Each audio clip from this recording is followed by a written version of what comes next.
Caros irmãos e irmãs em Cristo Jesus,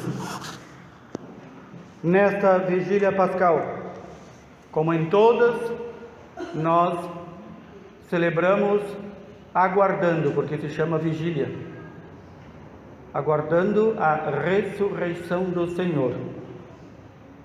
Muitos não têm isso bem claro, embora estejam 20, 30, 40, 50 anos na igreja. Já não recordam da cerimônia do Sábado Santo, que é chamada a mãe de todas as vigílias. Nesta noite, que nossos irmãos no passado iniciavam quase na madrugada, nós iniciamos cedo, ao cair da tarde. Enquanto que eles liam e meditavam pelo menos 9 leituras do Antigo Testamento, nós lemos 3. E enquanto meditamos, mesmo neste mínimo prescrito, as leituras que nos narram como o Senhor fez aliança com seu povo, fazendo assim a primeira Páscoa, a travessia da escravidão no Egito para a Terra Santa, a libertação de um povo que vivia oprimido, até chegarmos o momento em que ouvimos a epístola, a leitura da carta de São Paulo, que nos diz: é na morte de Cristo que nós fomos batizados.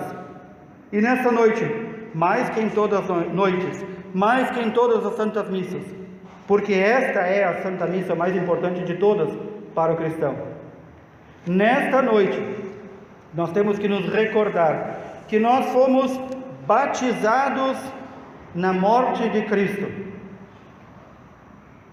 A grande maioria, porque não estuda a sua própria fé, porque não quer se desenvolver, porque quer permanecer talvez com aquele mínimo que talvez recebeu na catequese e talvez já nem lembre mais nada, não vai recordar que a palavra batismo significa, na língua que usaram os apóstolos evangelistas, sepultamento.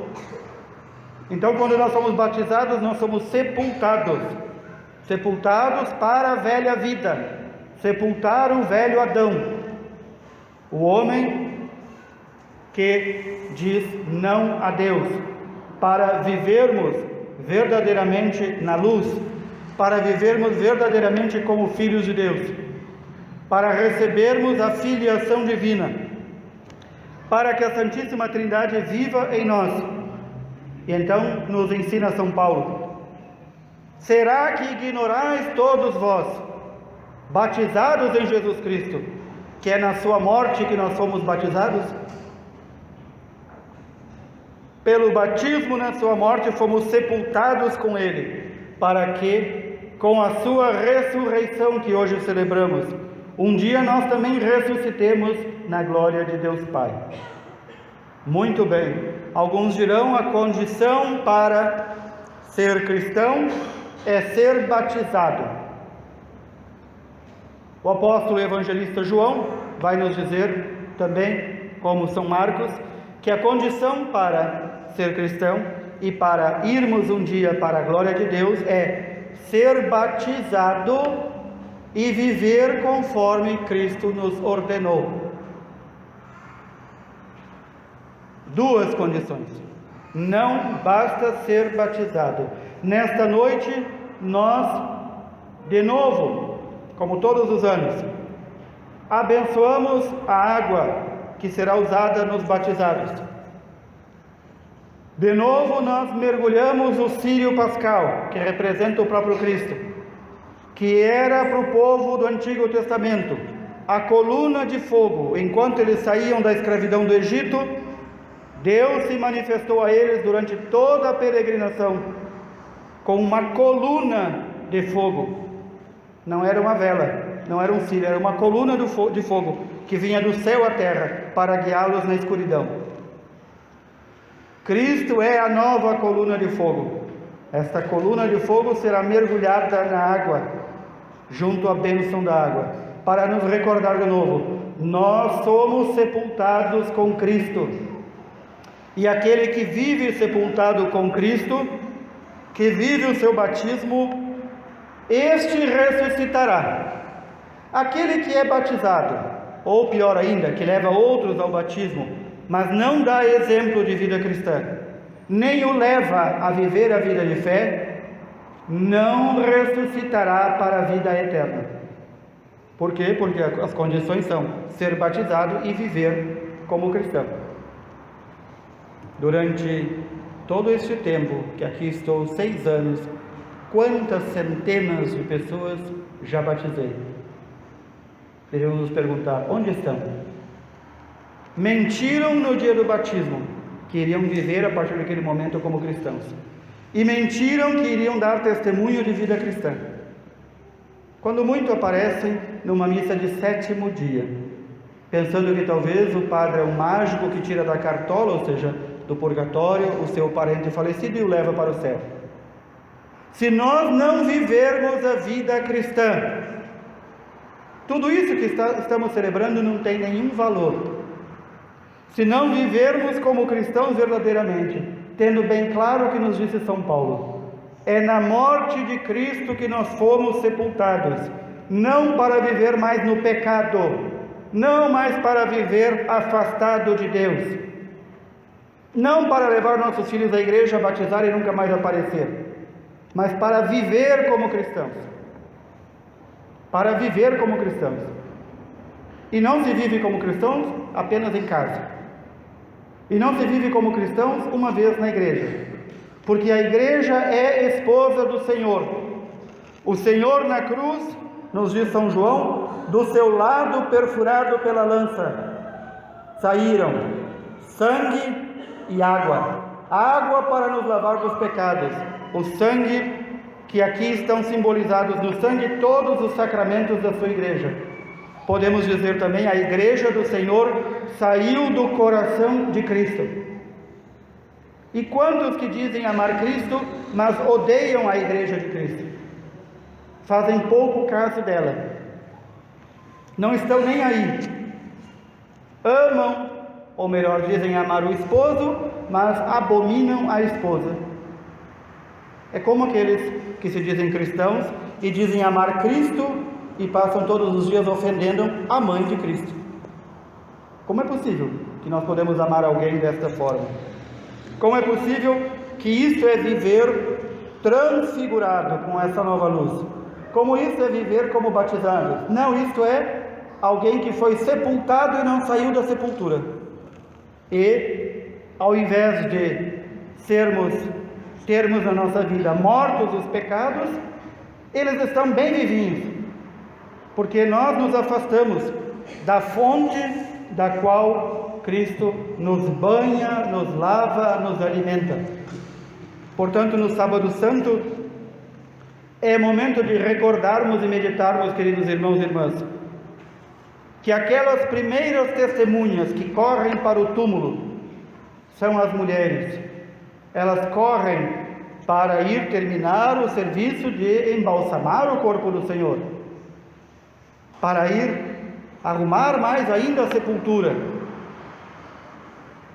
E os anjos anunciam: por que vocês estão procurando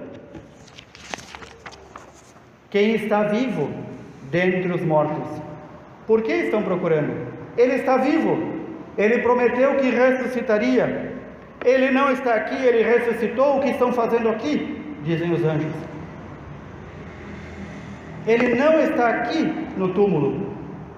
Ele ressuscitou, ele venceu a morte. Estas mulheres creem nas palavras dos anjos. E então eles explicam as escrituras que elas ouviram tantas vezes. Ouviram, mas estavam fazendo qualquer outra coisa. Mas não entenderam. Os apóstolos e discípulos também ouviram explicações de Jesus, ouviram as Escrituras e não entenderam. E quando as mulheres vêm anunciar, o que é que eles creem? Que elas estão desvairadas. Onde já se viu um morto ressuscitado? E ele passou 3 anos ensinando assim, de boca a orelha a eles: eu serei entregue à morte, eles me perseguirão, eles me massacrarão, eu vim para vos dar a verdadeira vida, no 3º dia eu ressuscitarei. e aqueles que forem batizados em meu nome, crerem em mim, viverem conforme eu mandei, eu também os ressuscitarei. Notem como é complicado. Os primeiros membros da igreja já não prestavam atenção no próprio Senhor, fundador e esposo da igreja. E depois, que faz Pedro? Nós sabemos que Pedro e João correm para o túmulo. O discípulo mais novo, João, chega primeiro, mas não entra. Por quê? Porque esta é a função de Pedro, certificar-se da verdade. E lá novamente encontra os lençóis dobrados, sinal que o Senhor está dizendo: eu já ressuscitei e eu voltarei conforme eu prometi. E então Pedro volta para casa, admirado com o que havia acontecido. Ouvimos hoje no Santo Evangelho. Admirado. Nós podemos nos perguntar: como é possível que Pedro se admirasse? Que ele duvidasse? Muito bem. Nós sabemos que a dúvida é algo próprio do ser humano. Mas como é possível que se admirasse? Foi anunciado tantas vezes. Assim também, a igreja, esposa do Senhor, ensina, prega, como nos diz São Paulo, oportuna e inoportunadamente. Exorta, ensina, bate para que se aprenda. E ainda assim, há aqueles que não a ouvem, não ouvem a esposa do Senhor. Preferem viver com um Cristo próprio que inventaram para si. Preferem viver com uma igreja que inventaram para si, e preferem viver uma fé cristã que inventaram para si. Nesta igreja inventada para si, não existe salvação. Neste modo de viver para si, não existe salvação. E nesse Cristo, esse Cristo inventado para si, não é o Cristo Salvador. Portanto, é só na igreja, com a igreja, dentro da igreja, vivendo a vida que Cristo nos deixou, que podemos encontrar tudo aquilo que temos, que o Senhor deixou com tanto carinho e tanto amor. A sua vida, a sua presença, os seus ensinamentos, o seu amor, a sua misericórdia, o seu perdão e tantas outras coisas. Aproveitemos esta noite que ainda é de vigília e nos preparemos mais e mais para celebrar a ressurreição do Senhor.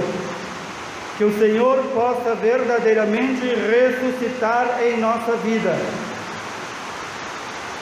O Senhor que hoje, nesta noite, celebramos, desceu à mansão dos mortos, buscou os justos que ainda não haviam entrado no céu, e, buscando os justos, levou-os, porque abriu as portas do céu.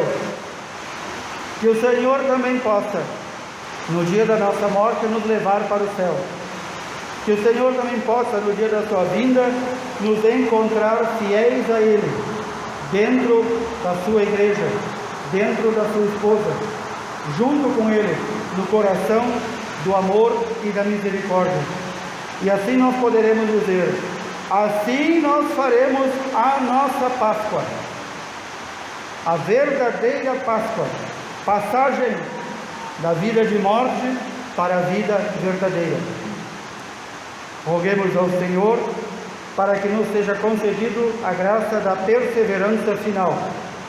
Que o Senhor nos encontre fiéis e vigilantes. Louvado seja nosso Senhor Jesus Cristo.